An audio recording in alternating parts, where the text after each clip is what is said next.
Jamais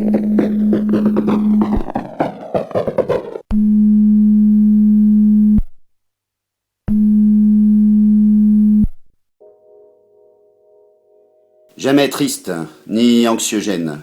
Bienvenue dans Positive News. Au programme de ce numéro, de la démagogie, du rouge à lèvres et un sacré coup de crayon. Mais puisque information ne rime pas forcément avec dépression, voici les brèves.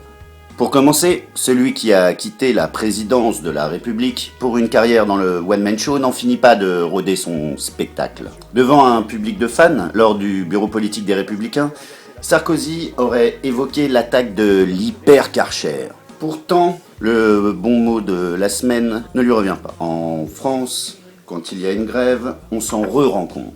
Et pour le coup, la rue ne manque pas d'humour, en demandant à Hollande d'arrêter ses conneries. Merci les jeunes de nous rappeler que l'avenir commence aujourd'hui. Et merci encore la jeunesse, car sans travail stable, comment payer les retraites des électeurs du Front National, chaque jour plus nombreux? Birmanie, Aung San Suu Kyi ne sera pas présidente pour des raisons constitutionnelles. Son chauffeur devrait prendre sa place. En France, la société Uber et les taxis parisiens n'ont toujours pas réagi à cette annonce. L'ex-chauffeur de Pierre Bérégovoy semble prêt pour une carrière politique. Amour, gloire et beauté, tournons-nous maintenant vers l'Amérique, non pas pour commenter les déclarations d'Obama à propos du fan de nettoyant allemand haute pression sur sa gestion catastrophique de la crise libyenne, mais pour essayer de comprendre ce qui se passe dans les primaires républicaines.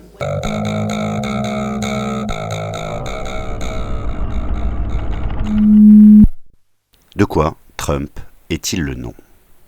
Les primaires américaines battent leur plein.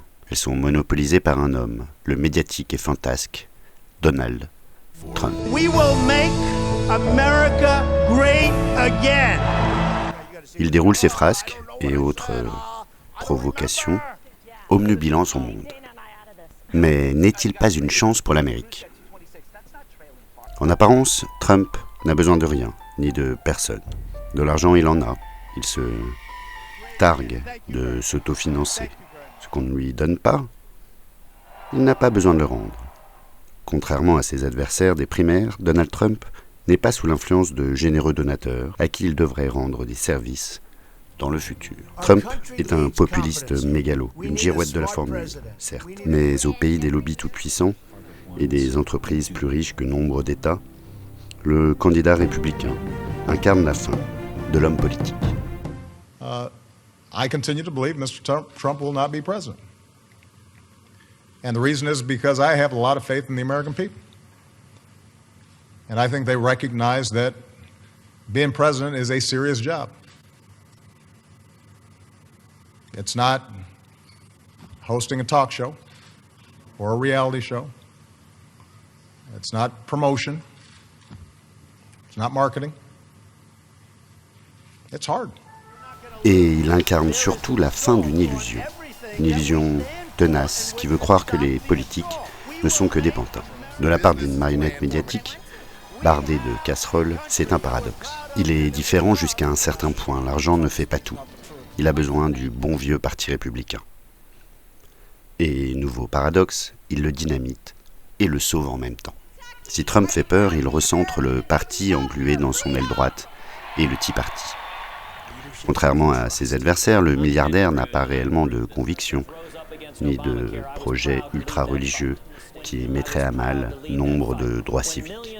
Bien qu'ultra-libéral comme son adversaire Ted Cruz, il n'est pas, contrairement à lui, ultra-religieux, ultra-conservateur, pro-life acharné. Trump, le moins pire, encore un paradoxe. Le néolibéralisme et l'ultralibéralisme ont rendu le candidat républicain très riche, usant de délocalisation, de travailleurs clandestins.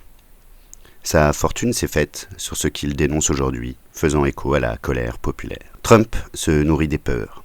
Sa rhétorique est simple. Tout est la faute des politiciens, et lui n'en est pas un. C'est un businessman et plutôt mauvais. C'est magique, le voilà blanchi de ses erreurs. Et qu'en est-il de ses erreurs à venir?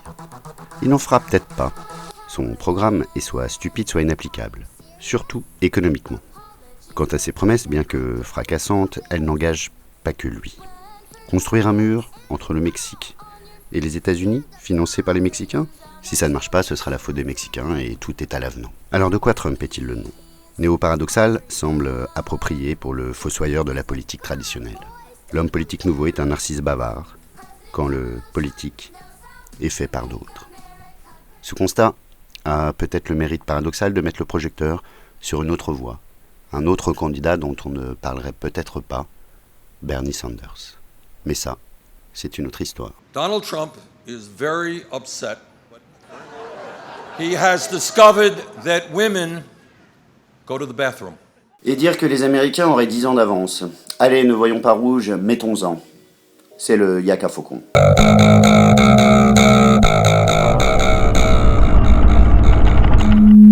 S'engager contre les violences faites aux femmes, ce n'est pas virtuel. Mettez du rouge encourage les hommes à refuser ces violences et à s'engager à les combattre. Alors posons-nous honnêtement la question, si chaque année il y a 75 000 viols et 198 000 tentatives, combien d'hommes en sont les auteurs ?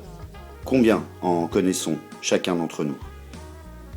Changeons, engageons-nous, mettons du rouge. Il est temps. Voilà, c'est tout. Et c'est déjà pas mal, on se quitte avec le dessin du jour.